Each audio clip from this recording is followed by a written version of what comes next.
Students of SYBC Geology, now we will start our new course of skill enhancement, which is as a third course for second year BSc as per the CBCS pattern given by KBC North Maharashtra University since June 2019. So that course is the SE1, that is skill enhancement. You must be able to have a skill of your subject geology in, especially the course is given apiculture and the credits are given 2, means at least 30 lectures we have to complete in this semester or in this term. This course will have an examination with a grade basis, and it is an applied course to give the knowledge of any applied subject like apiculture, or we just use as fisheries, then sericulture, and likewise subjects are there, but the university has prescribed here as a apiculture. It means study of honeybees and its uses or all things. So what have to be studied in this course? So this is the syllabus given for this semester, and pattern is 60-40 pattern. So 60 marks will be examination given, you have to give for university level, and 40 for our college level, so internal marks. So in that apiculture course we have to study 5 units. So first unit is biology of bees. In that we will study history, classification and biology of honeybees, social organization of bee colony. It will require 4 lectures. Unit second, rearing of bees, artificial bee rearing or apiary, किंवा आपण त्याला मराठीत मधुमक्षिका पालन म्हणतो. Then second, beehives. So there are different types of beehives, Newton and Langstroth. Then bee pasturage, then selection of bee species for apiculture, then beekeeping equipments, methods of extraction of honey, indigenous and modern, both methods will be studied, and it will require 12 lectures. Then unit number 3 is disease and enemies, bee diseases and enemies, control and preventive measures. It will take 5 lectures, or it needs to have 5 lectures. Unit number 4 is bee economy, in which products of agriculture industry and its uses, honey bees, wax, propolis, pollen, etc. It will need to have 4 lectures. And unit number 5 is entrepreneurship in apiculture. It includes beekeeping industry, recent efforts, modern methods in employing artificial beehives for cross-pollination in horticultural gardens, and it will need to have 5 lectures. So we have to complete 30 lectures of that apiculture course. ॲपिकल्चर, ज्याला आपण मराठीत मधुमक्षिका पालन म्हणतो, हा course तुम्हाला skill enhancement course म्हणून दिलेला आहे. याचे कारण आहे तुमच्याकडे आपल्या विषयातील एखाद्या घटकाबाबतचं स्किल तुमच्याकडे असलं पाहिजे, म्हणजे उच्चतम ज्ञान असलं पाहिजे तुमच्याकडे, किंवा संपूर्ण ज्ञान असलं पाहिजे. तर मधमाशी पालन हा फक्त मध मिळवण्यासाठीचा बिझनेस नसून आपल्या पूर्ण पृथ्वीवर सर्व सजीवसृष्टीमध्ये वनस्पती हा जो एक भाग आहे, ह्या सगळ्या वनस्पतींचं पॉलिनेशन घडून आणण्याचे काम हे कीटकांमार्फत होत असतं. आणि त्यातल्या त्यात सगळ्यात मोठ्या प्रमाणावर पॉलिनेशन करणारा घटक म्हणजे मधमाशी हा आहे. आणि म्हणून मधमाशी पालन केल्यामुळे, किंवा मधमाशांची संख्या जास्त असल्यामुळे, पृथ्वीवर सर्व झाडांचे जे फळ निर्माण करणारी झाडं आहेत जनरली, किंवा ज्यांना फ्लावरिंग येते, त्या झाडांच्या उत्पादन आणि प्रचार आणि प्रसार हा फक्त कीटकांमार्फत होत असतो. किंवा पॉलिनेशन हा सगळ्यात महत्त्वाचा घटक आहे, तो या कीटकांमार्फत होत असतो. म्हणून कीटकांमध्ये सगळ्यात चांगले डोमेस्टिक कीटक म्हणून मधमाशी हा एक कीटक आहे, जिला आपण पाळू शकतो. आणि म्हणून त्यांना डोमेस्टिक बीज म्हटलेलं आहे. तर आपल्याला या मधमाशी पालनाचा इतिहास बघायचा आहे. जवळजवळ 18व्या शतकानंतर मधमाशी पालनाच्या अभ्यासाचा शोध लागून गेलेला होता, परंतु आधुनिक तंत्रज्ञान नसल्यामुळे तिथे विकास फारसा झाला नाही. आणि या दशकामध्ये मधमाशी पालनाच्या अभ्यासाला खूप गती मिळाली आहे आणि भरपूर अभ्यास झालेला आहे. आणि म्हणून त्याचा अभ्यास आपल्याला या कोर्समध्ये करायचा आहे. तर मधमाशी पालन हे फक्त मध न मिळवता पृथ्वीवरच्या वनस्पतींचं संगोपन एका दृष्टीने करता यायला पाहिजे, म्हणून हा बिझनेस करण्यात येत आहे. दुसरी गोष्ट, मधमाशी पालनामध्ये मधमाशींच्या जवळपास 5 प्रजाती आहेत भारतामध्ये. त्याच्यातली ॲपिस सेराना इंडिका ही एक प्रजाती जी आहे ती मोठ्या प्रमाणावर आहे आणि त्या प्रजातीपासून इतर प्रजातीसुद्धा डेव्हलप झाल्याचे काही शास्त्रज्ञांचे मत आहे. तर ॲपिस सेराना इंडिका ही सगळ्यात चांगली मधमाशी असून सगळ्यात सेफ आकाराची, सगळ्यात जास्त मेहनती, सुरक्षिततेच्या बाबतीत चांगली, मध निर्माण करण्याच्या बाबतीत चांगली, पॉलिनेशन करण्याच्या बाबतीत तर उत्तम अशा पद्धतीची ही मधमाशी असल्यामुळे आपण अभ्यासाला भारतीय मधमाशांमध्ये ॲपिस सेराना इंडिकाला महत्त्व दिलेलं आहे. त्यानंतर मधमाशी पालनासाठी जे काही या साधनं बनवलेली आहेत त्यांना बी हाईव्ज म्हटलेलं आहे किंवा बी किपिंग बॉक्स म्हटलेलं आहे. तर हे बॉक्स बनवणारे जे शास्त्रज्ञ आहेत ते एक न्यूटन आहे, दुसरा लँगस्ट्रॉथ आहे. या 2 शास्त्रज्ञांनी या पेट्यांची रचना केलेली आहे आणि त्यानुसार आपल्याला मधमाशी पालन करणं सोयीचे जातं. सगळ्यात महत्त्वाची गोष्ट म्हणजे मधमाशी हा एक समूहात राहणारा कीटक असून हा कीटक कोणालाही त्रासदायक नसून हा जमिनीवर राहत नाही. हा फक्त झाडांवर किंवा भिंतींवर किंवा खडकांवर असं वरतीच राहतो सुरक्षित जागेवर. हा स्वच्छताप्रिय प्राणी आहे आणि हा झाडांच्या फुलांमधून ते कोणत्याही प्रकारचे असो परागकण आणि मकरंद विचूनंतर म्हणजे पोलन आणि nectars R collected by this बीज आणि त्याच्यापासून ते तोंडात टाकल्यानंतर ते रिगर्गिटेशन मेथडने पोटात पोचवतात आणि पोटातनं पुन्हा तोंडाबाहेर काढतात आणि ते जे बाहेर निघतं त्याला आपण मध म्हणतो आणि ते मध फूड म्हणून ते मधमाशीच्या पोळ्यात गोळा करून ठेवतात. सगळ्या मधमाशांमध्ये मधमाशांचे 3 प्रकार आहेत. पोळ्यामध्ये प्रत्येक मधमाशीच्या प्रजातीमध्ये आहे. एक राणी माशी असते, ती प्रमुख असते सगळ्या माशांची. दुसरे कामकरी माशी असतात, हा सगळ्यात मोठा समूह असतो. मधमाशीच्या पोळ्यातले जवळपास 80 ते 90% मधमाशा या कामकरी माशी असतात, त्यांना वर्कर बी म्हणतात.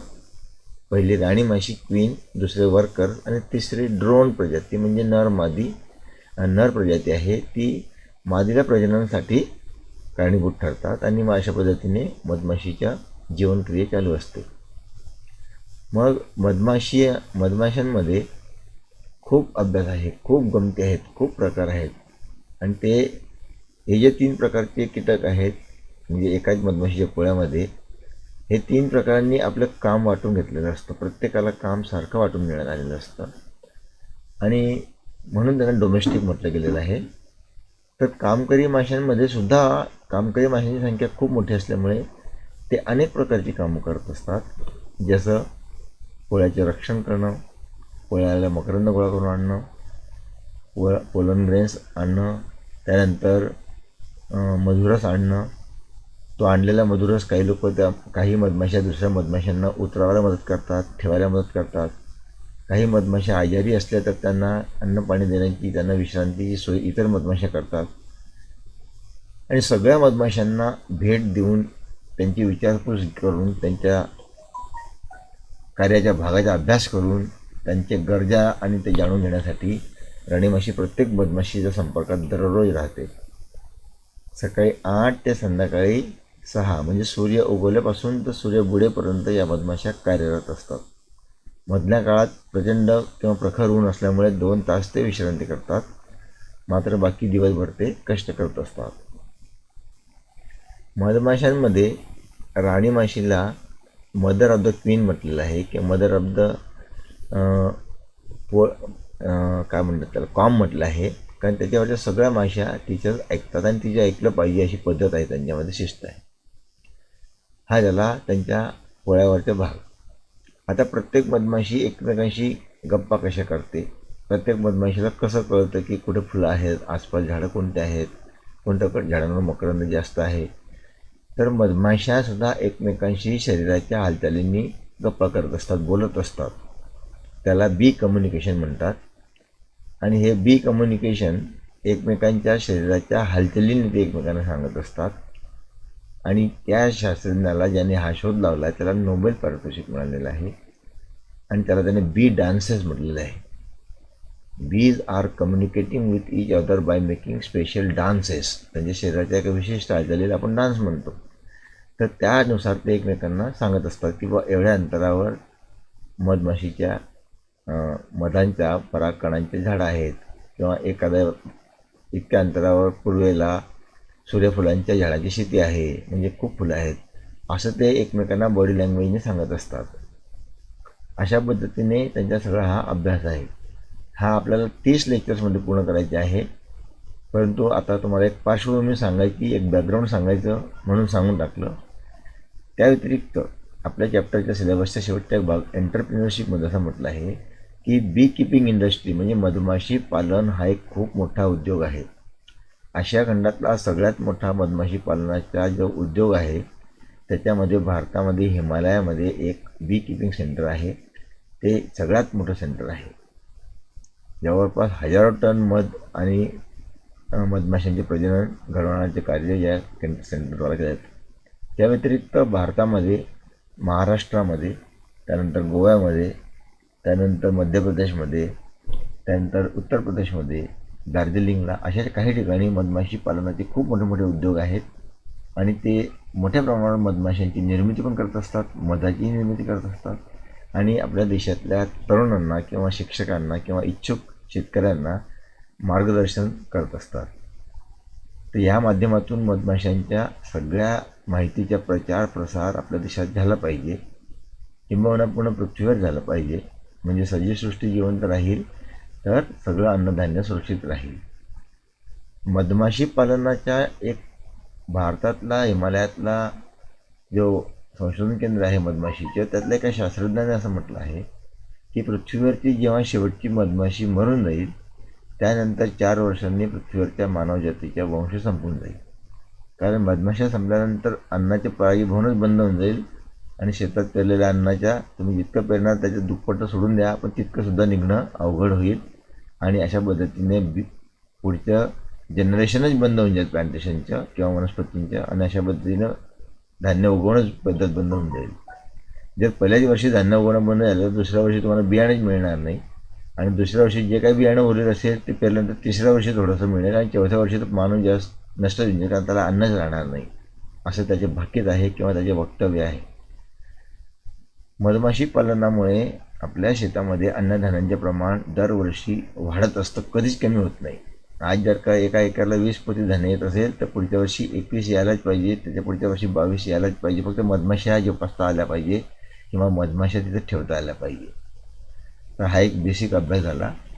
आता आपण खऱ्या अभ्यासाला आज पुढच्या लेक्चरपासून सुरुवात करूया किंवा पुढच्या टॉपिकपासून सुरुवात करूया. त्याआधी थोडंसं या पुस्तकाचं आपल्यासमोर माहिती सांगतो की बा या कवयित्री बहिणाबाई चौधरी महाराष्ट्र नाथ विद्यापीठाने प्रिस्क्राईब केलेलं हे सिलेबसचे एक पुस्तक आहे. गेल्या 5-7 वर्षापासून विद्यापीठामार्फत आपल्या टेक्स्टबुकचं प्रकाशन सुरू केलेलं आहे, त्यामुळे विद्यार्थ्यांना इकडे तिकडे जाण्याची गरज नाही. तर हा स्किल एन्हान्समेंट कोर्सचा ॲपिकल्चरची बुक आहे. हे त्याचे 4 लेखक आहेत आणि ते तुम्हाला याच्यातली माहिती मी तुम्हाला शिकवतो आहे. त्यातनं आपण पहिला भाग फक्त घेऊया. आज फक्त एकच भाग घेऊया, हिस्ट्री ऑफ बी किपिंग म्हणजे मधमाशी पालनाचा इतिहास. मी तुम्हाला बोललो होतो की मधमाशी पालनाचा इतिहास जवळपास 18व्या शतकापासूनचा आहे. परंतु सगळ्यात महत्त्वाची गोष्ट अशी आहे की भारतामध्ये मधमाशा आहेत, त्याच आपल्यासाठी उपयुक्त आहेत, त्यांचा आपल्याला फायदा होऊ शकतो आणि त्यांचे संगोपन पण करता येऊ शकतं. ही गोष्ट 16व्या शतकामध्ये म्हणजे 17व्या शतकामध्ये सुद्धा अभ्यासली गेलेली आहे आणि त्यातल्या त्यात मधमाशीच्या प्रजातींचा अभ्यास जेणेकरून ॲपिस सेराना इंडिका ही जी आहे हिच्यापासूनच इतर मधमाशांच्या प्रजातींचा उगम झाला आहे किंवा ओरिजिन झालेलं आहे, किंवा ॲपिस सेराना इंडिका ही मधमाशी पूर्वज आहे आपल्या मधमाशांच्या, असं देवडीकर या एका समूहाने अभ्यास करून 1961 मांडलेला संकल्प आहे किंवा हा संशोधनाचा एक भाग आहे. त्यानंतर मधमाशी ही आपल्या देशामध्ये पाळता येते, त्याच्यापासून आपल्याला एक मोठा महाउद्योग सुरू करता येऊ शकतो.